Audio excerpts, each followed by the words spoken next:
Bismillah, alhamdulillah, wa salatu wa salam ala rasulillah wa ala alihi wa ashabihi wa man ittaba'a hudahu wa ma tawfiqi illa billah alayhi tawakkaltu wa ilayhi unibu. Donc maintenant, on a fini avec Shirk Istiqlal.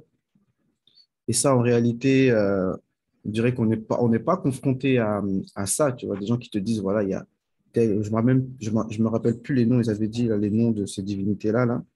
Je pense que c'est facilement vérifiable. Moi, je ne me connais pas trop.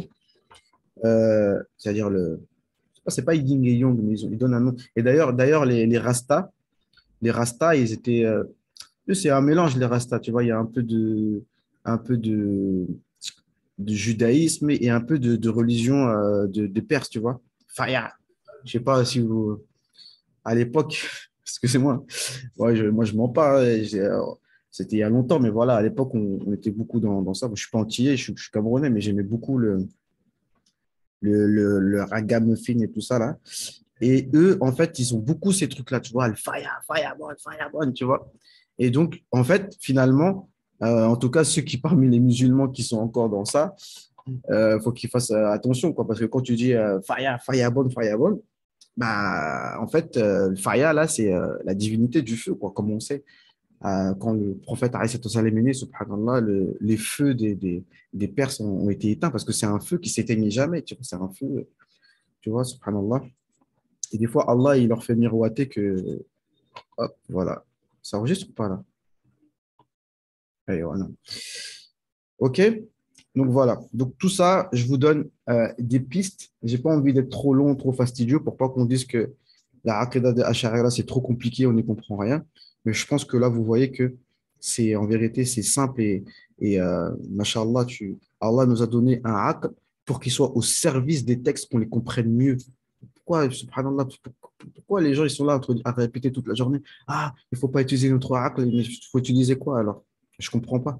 Tu vois? Et tous les versets qui parlent que le Coran il est fait pour les qawmin ya'qiloun, on en fait quoi de tout ça? On doit écouter qui alors?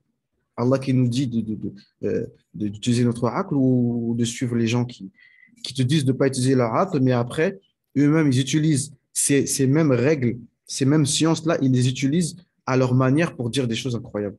Parce qu'attendez, il y a une anecdote qu'il faut que je vous raconte. Je vais la raconter ici parce que je n'ai pas le temps à chaque fois de faire des vidéos, etc. Je vais essayer de faire très court parce que moi, des fois, je m'étale trop. Par rapport au débat, ça, c'est pour parler l'importance de suivre d'utiliser son arc aussi, parce que sinon, ça nous amène à des catastrophes. À vous de juger. Ça, là, c'est un message pour mes frères salafis. Je vous demande, que pensez-vous de ça? Écoutez, j'ai discuté avec ce oustaz qui était plutôt respectueux, même il me coupait beaucoup la parole et qu'il essayait un peu de m'impressionner comme ça, parce qu'il parle bien, etc. Mais bon, il était plutôt respectueux. À un moment, je lui dis, bon, on parlait de la direction. Parce que Allah, je disais, bon, j'ai expliqué dans la vidéo que les attributs d'Allah, ils sont sans commencement. Que Allah, il est le Très-Haut avant d'avoir créé quoi que ce soit. Donc, après, il me cite tous les versets, oui, et le hadith de la servante, où Allah, il est dans le ciel. D'accord. Et dis-toi, quelle est ta preuve que Allah n'est pas dans le ciel? Déjà, le ciel, c'est du français, mais disons fils sama, on parlait en arabe, fils sama, ça veut dire qu'il est en hauteur, ça ne veut pas dire qu'il est dans le ciel. Et le fait qu'il soit en hauteur, donc fils sama, ben, c'était même avant d'avoir créé le ciel, il était fils sama, c'est-à-dire en haut, il était très élevé. Donc, quelle est ta preuve, quelle est ta preuve que, euh, parce que Tahawi, qui est mort en l'an 325, il dit Allah ne dépend pas des directions. D'accord? Les six directions ne le concernent pas. Donc, en haut, en bas, à gauche, à droite, devant, derrière. Ça ne concerne pas Allah subhanahu wa ta'ala. Il est en dehors de ça. Et d'ailleurs, quand Allah subhanahu wa ta'ala, il dit Anta, euh, Anta zahir, falaysa fawqaka shay. Tu es l'apparent, tu vois, al-zahir, falaysa fawqaka shay. Il n'y a rien au-dessus de toi. Wa anta al-batin, falaysa dunaka shay. Et tu es al-batin, celui qui est caché, on va dire. Il n'y a rien Falaysa, walaysa dunaka shay. Moi, je pose la question, qu'est-ce que ça veut dire dunaka? Allez chercher dans le dictionnaire. Ça veut dire quoi dunaka? Oui, il y a plusieurs sens, et parmi les sens, c'est en dessous. Mais voilà, le terme dunaka, il est mieux de garder ce terme-là. On ne va pas dire falaysa tahtaka. Le prophète n'a pas dit tahtaka shay. Elle n'a rien en dessous de toi. Mais dunaka, ça veut dire quoi? Ça veut dire ça. Donc, il n'y a rien en dessous. Ni rien à gauche, ni rien à droite, ni rien devant, ni rien derrière. C'est comme ça. D'accord? Et donc, je dis les directions du compte. Alors, il me dit, c'est quoi ta preuve? Je dis, bah écoute, tu m'obliges à donner un exemple qui. Voilà, on est obligé de donner. Alors, je dis, ceux qui sont au pôle Nord, regarde, euh, ceux qui sont au pôle Nord, le haut, c'est là-haut. Et ceux qui sont au pôle Sud, le Sud, ben, c'est à l'opposé. Il me dit, ah, t'es tombé dans le piège. Alors, il va au tableau. Alors, je vous ai montré l'autre fois. Il va au tableau. J'en avais parlé en privé, en fait. Et il me fait, en fait, un. Bon, je pourrais vous montrer, mais. euh, En fait, il dit tout simplement, il m'a montré sa chichi comme ça. Il dit, tu vois la terre? Tu vois, vous voyez ma tête là? On va dire c'est la terre. Et ben, le ciel, c'est euh, le ciel, c'est là. En fait, en gros, il m'a fait une flèche que tout le monde regarde vers le haut. Et en fait, il m'a dit, il n'y a personne dans l'hémisphère sud. Tout ce qui est en bas, il n'y a personne qui habite en bas. J'ai dit, mais la Terre, elle est plate selon toi? Il dit, non, non, la Terre est ronde. En fait, moi, après, c'est mon interprétation. En fait, ils veulent nous rendre fous. Tu vois, ils veulent nous rendre fous. Que, en fait, il n'y a rien qui. Il n'y a rien, il n'y a pas de cause, il n'y a pas d'effet, il n'y a pas de logique, il n'y a rien. Tout est mélangé, mais on dit c'est comme ça. Et après, on va citer un hadith avec aucune logique. Là, c'est moi qui craque et je dis, non, c'est pas possible. Tu vois. Mais devant eux, par respect pour lui, j'ai même pas voulu dire, mais c'est quoi ce truc de fou, Stez? Mais je suis resté calme, tu vois. Mais franchement, à l'intérieur de moi, j'ai dit, mais c'est pas possible. En fait, il te dit que bah, il n'y a personne à l'hémisphère sud et qu'en fait, tous ceux qui regardent en haut regardent dans la même direction. Donc là, ce que tu es en train de me dire, selon tes propos, la Terre est plate. Si la Terre est plate, d'accord. Et il me cite un hadith qui me dit, oui, le hadith, c'est Wal'aïn, le hadith du prophète, que la Terre est il m'a dit quoi? Kubba. Kubba. C'est comme une coupole. Donc, une coupole, bah, tous ceux qui sont à portée de ta vue, quand ils vont regarder en haut, ils vont tous regarder vers la même direction. Est-ce que vous me suivez? Donc, à partir du moment où tu cites un hadith, c'est censé te faire taire. Tu contredis le hadith, tu fais précéder ton aqla au hadith. Calme-nous. Donc, juste pour terminer sur ce point, il y a un point important. Par la grâce d'Allah, maintenant, j'étudie toujours de plus en plus. Je ne suis pas spécialiste encore. C'est pour ça que des fois, les dalils ne sont pas présents dans ma tête. C'est pour ça que devant le oustaz, des fois, je n'avais pas tous les dalils en tête, mais la base est là, quoi.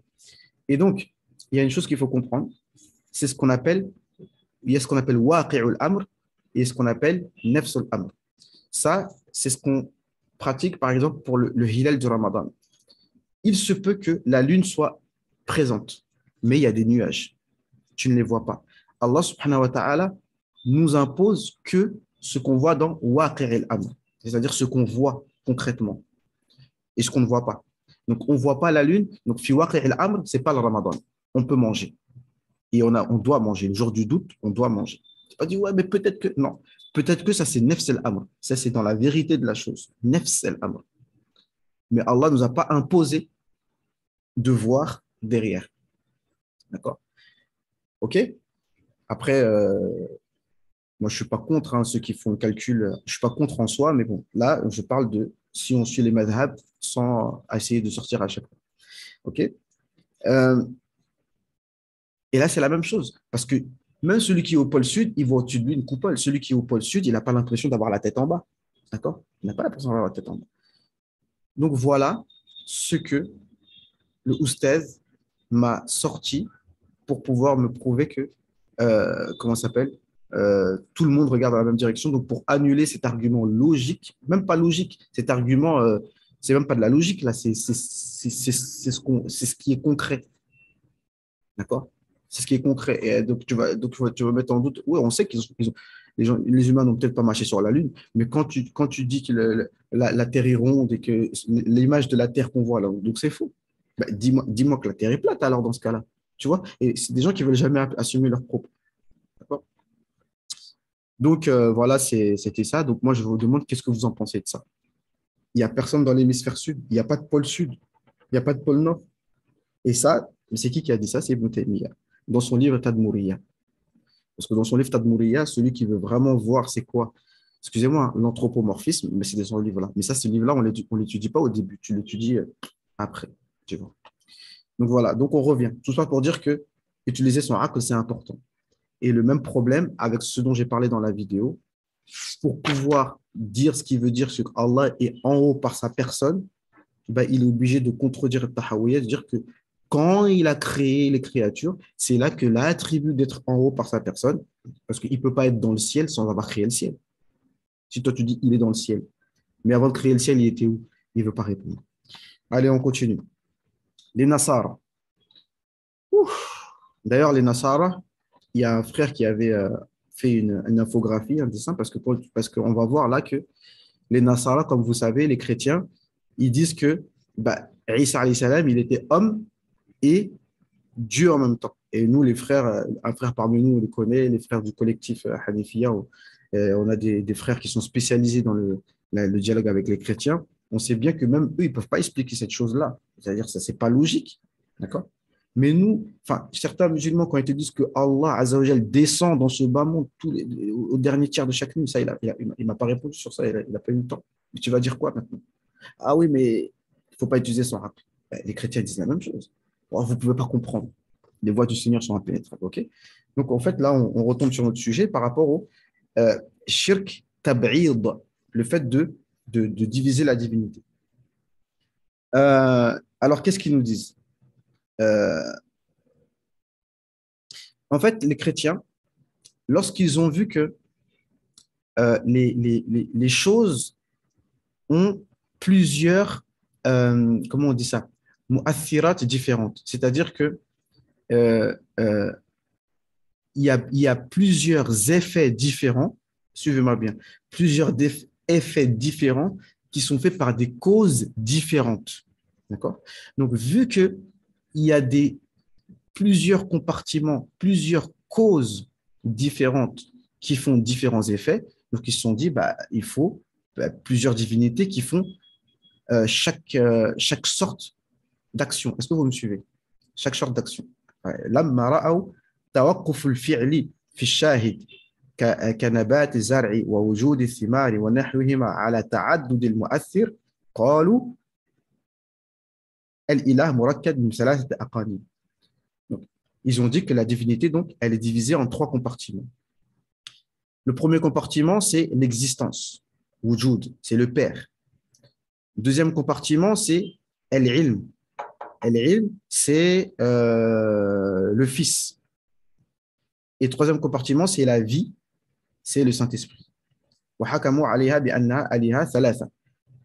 Ils ont dit que ce sont trois divinités différentes, alors qu'en vérité, ce sont trois attributs. C'est comme si nous, on dit, il y a le Dieu qui entend, le Dieu qui voit, le Dieu qui est capable, le Dieu qui crée. Tu vois, alors c'est des attributs. Ils en ont fait des divinités. Donc, c'est ça le problème. Et le problème, c'est ça. C'est parce qu'ils ont vu qu'il y a différents effets. Euh, et donc, euh, bref, ils ont déjà uni des choses qui sont déjà au niveau du aql impossibles, tu vois. El kathra ma'al wahda, ça veut dire l'unité avec la pluralité en même temps, tu vois. Il est un en même temps plusieurs. Donc tout ça, on ne rentre pas dans tous les détails, mais franchement, c'est vraiment magnifique de lire tous ces détails-là. Donc ici, euh, Donc, pour eux, Dieu, le Père, c'est lui donc, qui est le wujud, parce que de toute façon, ça, c'est clair. Allah Azzawajal, c'est lui qui est l'obligatoirement existant. Donc, pour eux, donc, c'est la base, le Père. D'accord? Ensuite, qu'est-ce qu'on. Et le ilm, donc ce serait al-kalima. La parole, donc l'ilm, c'est la parole avec laquelle Allah subhanahu wa ta'ala il crée. Ittahada bi nasoud ay jasadihi. Et cette parole-là est devenue un être humain, comme ils disent que la parole d'Allah, qui est son attribut, Allah y crée, bah en fait, cette parole créatrice, bah c'est Isa alayhi salam. Et ils veulent même prendre des versets du Coran pour essayer de prouver leur chose. Parce qu'on dit que Isa alayhi salam, huwa kalimatullah, subhanahu wa ta'ala. Mais ça veut dire quoi, Isa huwa kalimatullah? Que Allah, il est la parole d'Allah. Bah, c'est parce qu'il a été créé directement par Allah subhanahu wa ta'ala. Vu qu'il n'a pas de père, c'est pour ça on lui donne cette chose-là, mais on est tous des kalimatullah en fait. On est tous, parce que Allah, il crée avec sa parole. Et encore une fois, on revient encore sur la aqidah des salafis qui te disent par exemple que Allah, Cheikh Uthaymin, il dit que Allah, il a des mains avec lesquelles il crée les choses. Il a des yeux avec lesquels il voit. Allah, il dit comme ça. Alors que le Oustaz, il me disait, les yeux, c'est une qualité à part, c'est un attribut à part, et le fait qu'Allah, il voit, c'est un attribut à part. Et quand Allah, subhanahu wa ta'ala, il dit qu'il a créé Adam de ses mains, eh ben, ce qu'il faut comprendre, tout simplement, parce que c'est le aql l'impose, et les textes aussi, parce qu'Allah, il dit, laisse que c'est pas des mains qui, voilà, ça me gêne de le dire, tu vois, mais genre Allah, il a mis ses mains dans la terre, etc., il a fait comme la poterie, il a créé Adam, c'est pas comme ça. Mais dans Surat Isra, à 2 reprises, et dans d'autres versets, Allah il dit, وَلَقَدْ كَرَّمْنَا بَنِي Adam. Nous avons honoré l'enfant d'Adam. C'est ça que ça veut dire, et c'est ça que les Arabes ils comprennent. Mais par crainte d'Allah, les salafs, les promis, ils ne voulaient pas rentrer dans ce genre parce que c'est muhtamal, c'est l'invisible, on ne sait pas. Si ça se trouve, je ne sais pas comment dire. Non, il n'y a pas si ça se trouve. Allah ne peut pas être un corps. Eux-mêmes ne peuvent pas le dire. D'accord. Encore, je reviens sur l'oustaz. Je dis, la main, on connaît le sens. Tu prends le dictionnaire, le sens de la main, c'est une main, c'est un membre d'un corps. On appelle ça jariha en arabe. Donc tu dis, on connaît le sens. Tu dis, Allah a un membre qui s'appelle main. Il dit, non, non, non, on ne dit pas un membre. Eh bien, ce que tu viens de dire là, les autres salafs, ils ne vont pas être d'accord avec toi.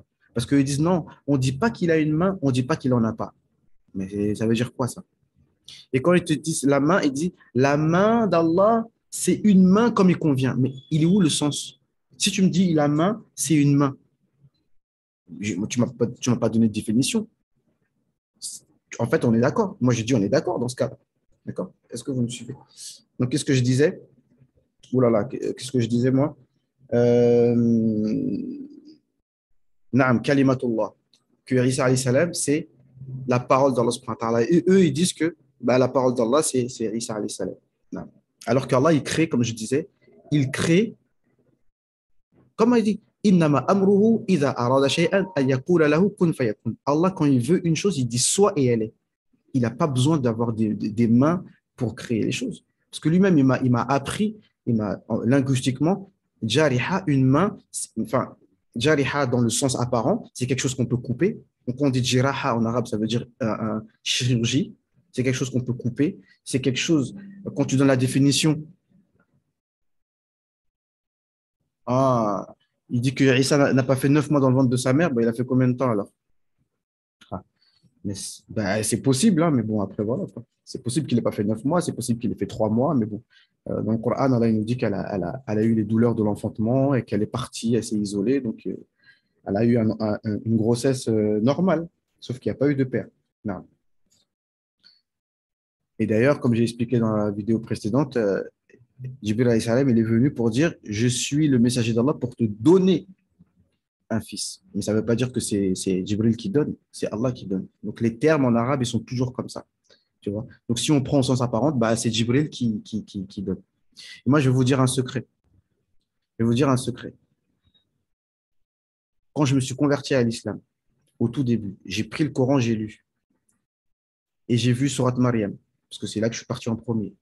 J'ai vu ce que Allah il a dit dans le Coran, que Jibril alayhi salam est venu sous une apparence humaine pour dire à Maryam, je suis venu te faire le don d'un fils pur. Et moi, j'étais chrétien et je savais ce qu'on disait. On accusait Mariam d'avoir fait l'adultère, etc.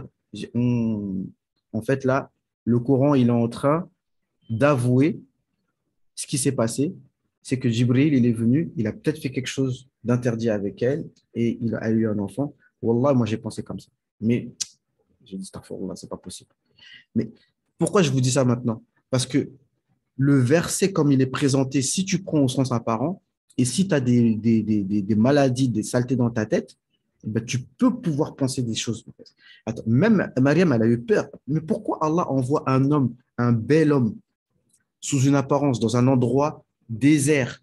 C'est-à-dire, ils sont que eux deux. Peut-être que cet homme elle a eu peur. Elle a dit, mais peut-être que c'est un homme qui vient me violer. C'est ce qu'elle s'est dit. Elle a dit, crains Allah, ne me fais pas de choses haram. Et il lui a dit, non, ne t'inquiète pas. D'accord? Je suis venu te faire le don d'un fils pur. Tout ça pour te dire que le Coran, des fois, a des sens. Si tu les prends au sens apparent, ça te ramène dans des problématiques. C'est ça que je veux te dire. Non. Mais bien entendu, il n'est rien de tout ça. Donc, eux, ils ont dit que euh, la parole d'Allah s'est mise en être humain. Donc, ils ont donné différentes explications de cette. Soit c'est mélangé, c'est-à-dire que Allah Azzawajal s'est mélangé, excusez-moi, à Isa alayhi salam comme on va dire, du vin se mélange dans l'eau. D'accord. Ou alors, deuxième explication, euh, c'est que euh, il s'est mélangé, c'est-à-dire que comme quand tu mets une empreinte dans une bougie, tu vois, quand tu fais un tabac comme ça, et voilà quoi. Et tout ça, c'est des bêtises. Alors, ici, on va prendre, j'essaye de vous synthétiser la chose. Écoutez, ce débat entre Ar-Razi et avec un soi-disant euh, euh, savant chrétien. Écoutez ça.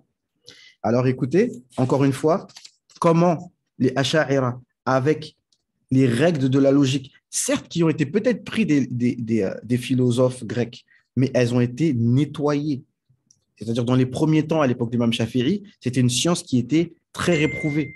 Mais après, quand les musulmans ont nettoyé cette science-là, eh ben, ils l'ont utilisée pour répondre aux chrétiens. Alors écoutez ça. Razi, un grand savant ash'ari, il lui a dit à ce chrétien, parce que eux, en fait, ils te disent pourquoi ils disent que Isa alayhi salam est Dieu. Parce que Isa alayhi salam, il réussissait à faire revivre les morts, etc. À faire revivre les morts, il prend de la terre, il souffle, ça devient un oiseau qui part, qui vole. Donc ils disent, donc, vu que Isa alayhi salam a fait cela, donc ça veut dire qu'il est Dieu. Donc écoutez cette règle-là. وهي أن الدليل يلزم من وجوده وجود المدلول. Donc le dalil, c'est comme on avait expliqué dans les cours précédents, le charte. Le charte, c'est que quand il est présent, quand la preuve est présente, eh ben, يلزم من وجوده وجود المدلول. Quand il y a la preuve, quand il y a la chose, ça prouve qu'il y a un auteur. Comme le monde qu'on voit, le monde qui est al-alam, al-alamin, le monde qui est créé, ça prouve qu'il y a un créateur. Donc, l'existence de ce monde, forcément, ça prouve qu'il y a un créateur. D'accord? Mais le contraire n'est pas vrai.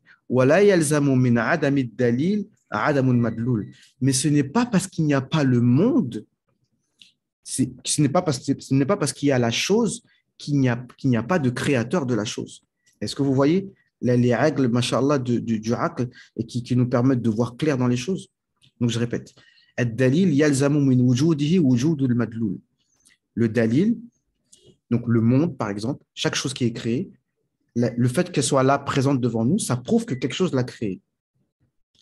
Mais ce n'est pas parce qu'il y a, par exemple, s'il n'y a pas le monde, ça ne veut pas dire qu'il n'y a pas de créateur de ce monde-là. C'est-à-dire qu'avant, ça revient toujours à la même chose, c'est qu'avant, Allah Azzawajal était le premier sans début et il n'y avait rien. Il n'y avait rien, il n'avait rien créé. Mais ça ne veut pas dire qu'il n'y avait pas de divinité. Non. Il ne faut pas lier l'existence avec la chose, avec la preuve. Même s'il n'y a pas de preuve, ça ne veut pas dire qu'il n'y a pas d'existence. C'est comme on dit, Adam al-ilm, la yadul ala Adam al-wujud. Ce n'est pas parce que tu n'as pas la science d'une chose que la chose n'existe pas. Non. Donc, ils ont dit, voilà, comme on a expliqué. Donc, ils ont dit, comme Isa alayhi salam, il faisait revivre les morts, donc ça veut dire qu'il est Dieu. Mais maintenant, en gros, il a dit quoi? Il a dit, mais Moussa alayhi salam, lui aussi, il a transformé le bâton en serpent. La mer, elle s'est ouverte, etc., etc. Donc, pourquoi lui aussi, il ne serait pas Dieu, puisqu'il a fait des choses? On reprenait ce qu'on a dit au début, c'est-à-dire ils ont vu que les choses ont différents effets, donc ça veut dire qu'il faut différentes sortes de causes pour tous les différents effets qui existent. Donc ça veut dire que Moussa alayhi salam aussi serait une divinité. Et, ben, et pourtant, vous ne dites pas que c'est une divinité. Et il a donné encore un dernier exemple. Et puis vous voyez, par exemple, pourquoi pas même les insectes ou les animaux, akramakumullah, qui sont, tu vois, tu prends une chauve-souris. Pourquoi une chauve-souris ne serait pas une divinité? On reprend la qaïda. Adamu, wala yalzamu min adami dalil, adam madloul. Ce n'est pas parce que la chauve-souris n'a pas créé des choses qu'elle n'est pas une divinité. On ne sait pas. Finalement, alors, si vous dites que, vu que Isa alayhi salam a créé des choses, ça veut dire qu'il est une divinité. Parce qu'on a vu qu'il a créé des choses. Maintenant, si une chauve-souris aussi a créé des choses, donc ça veut dire qu'elle est une divinité. On peut pas, vous ne pouvez pas dire non. Vous ne pouvez pas dire non, parce que cette première règle, on est obligé de dire que c'est vrai. D'accord? Vous ne pouvez pas dire que c'est faux. C'est vrai, c'est pas parce qu'il n'y a pas une chose, ce n'est pas parce qu'il n'y a pas la preuve qu'il n'y a pas la chose qui a fait la chose. Est-ce que vous me suivez? Parce que j'ai du mal à traduire, en fait. Tu vois. Donc, au final, il l'a fait taire. Donc, ce n'est pas parce que Isa alayhi salam, il a fait des choses miraculeuses qu'il est une divinité pour autant. Mais par contre, Allah subhanahu wa ta'ala, il est wajib al-wujud. Donc, ça, c'était par rapport à at-tab'id, le fait de compartimenter les divinités. Naam. Exactement. Donc, maintenant, on passe au taqrib, le shirk des premiers mouchriquins de Quraysh. Eux, en fait, pourquoi déjà, eux, ils croyaient que c'est. Eux, à la base, ils suivaient la religion d'Ibrahim alayhi salam, donc ils croyaient en Allah unique. Mais à un moment donné, ils se sont dit, peut-être à cause de leur mentalité, etc., ils se sont dit, attends, vous savez, un grand roi, parce que même pour être le cuisinier ou la femme de ménage d'un président, c'est pas n'importe qui, tu vois. Être la femme de ménage d'un président, être le cuisinier d'un président, c'est beaucoup plus honorable qu'être le cuisinier de n'importe qui d'autre. Donc, en fait, ils se sont dit, nous, on est trop faible, on est trop méprisable pour venir directement auprès d'Allah et lui demander. Il va falloir qu'on mette entre nous et eux quelque chose de beaucoup plus, qui est beaucoup plus honorable. Donc ça a commencé comme ça. C'est taqrib. Ma na'buduhum illa liyuqarribuna ila Allah zulfa. Nous les adorons pour qu'ils nous rapprochent d'Allah subhanahu wa ta'ala. Et en plus, vu que ces divinités, souvent, soit elles sont carrément invisibles, ou alors elles sont de temps en temps visibles, de temps en temps invisibles, comme le soleil, la lune. Tu vois, le soleil, la nuit, on ne le voit pas, le jour, on le voit, la lune, c'est le contraire. Donc, vu qu'elles apparaissent et elles disparaissent, alors on les, il faut que, on prenne des divinités visibles, palpables, qu'on a toujours avec nous. Alors qu'en réalité, ils sont tous faibles. Ils sont tous faibles. Toutes ces choses que tu mets entre toi et Allah subhanahu wa ta'ala, ils sont tous faibles. Et c'est là qu'ils ont dit que même nous, nos adorations qu'on fait, comme on l'a dit tout à l'heure, elles sont créées par Allah subhanahu wa ta'ala. Donc, de toute façon, c'est inutile de mettre des choses entre toi et Allah subhanahu wa ta'ala. D'accord?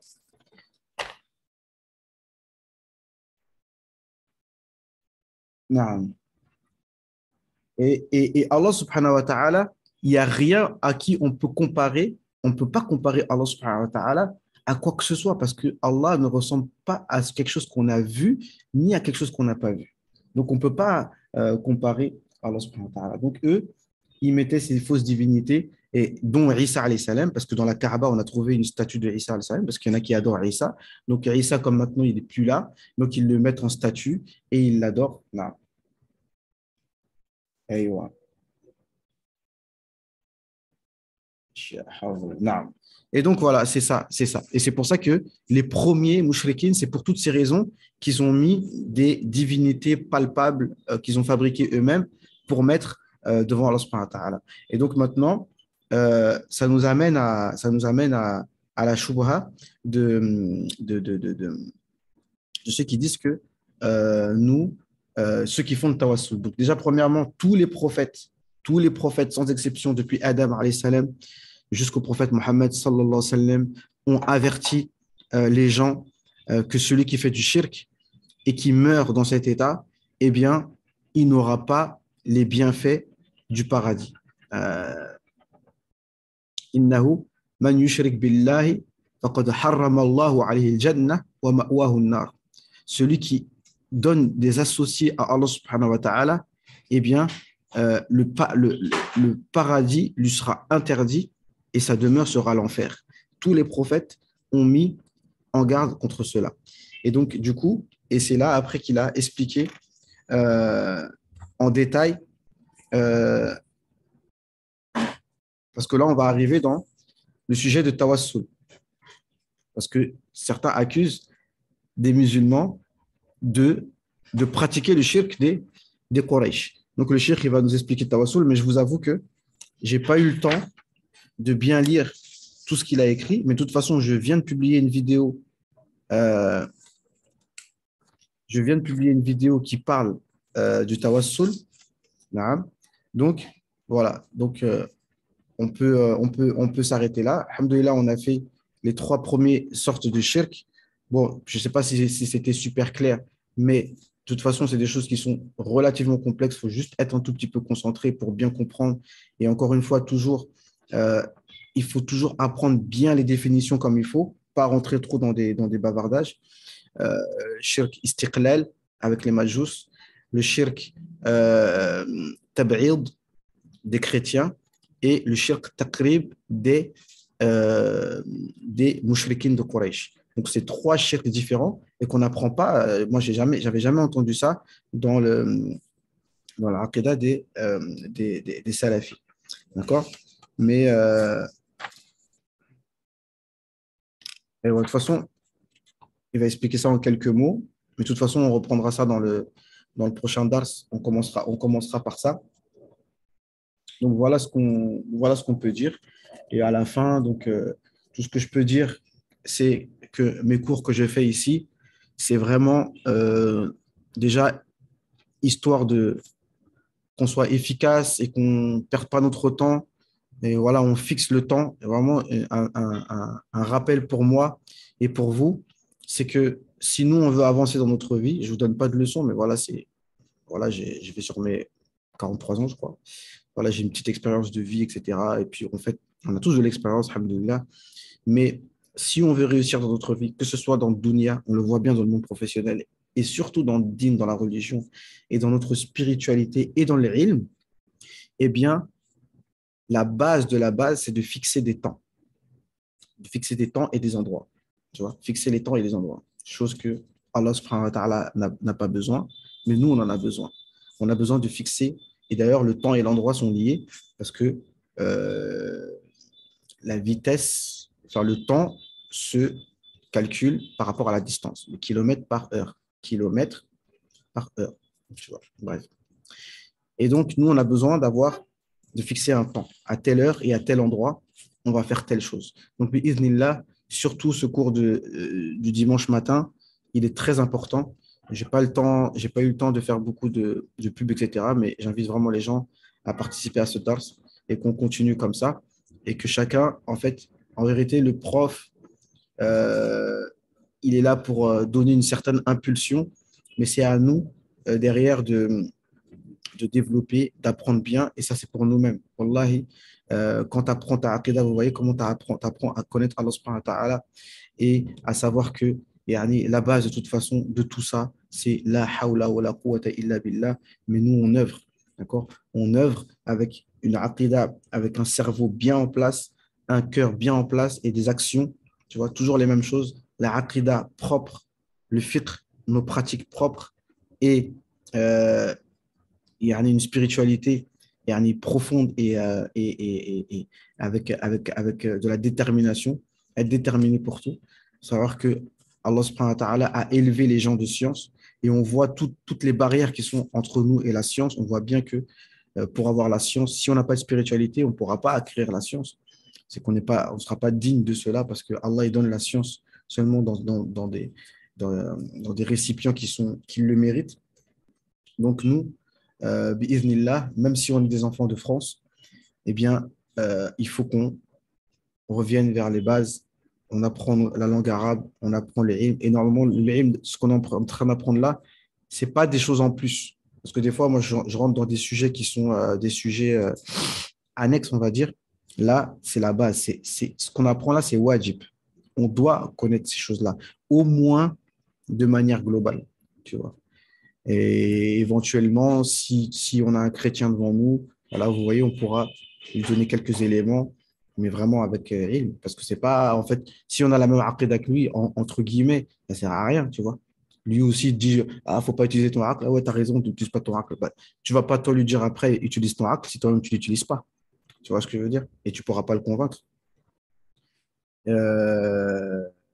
mouchriquines, bon, on est plus trop confronté à ça. Tawassul, on va en parler au prochain dars si on en reparlera autant de fois qu'il faudra. Parce que voilà, c'est des choses qui sont, ce sont des sunnas. Donc les sunnas, on n'a pas à les rejeter. On ne rejette pas une sunna. D'accord?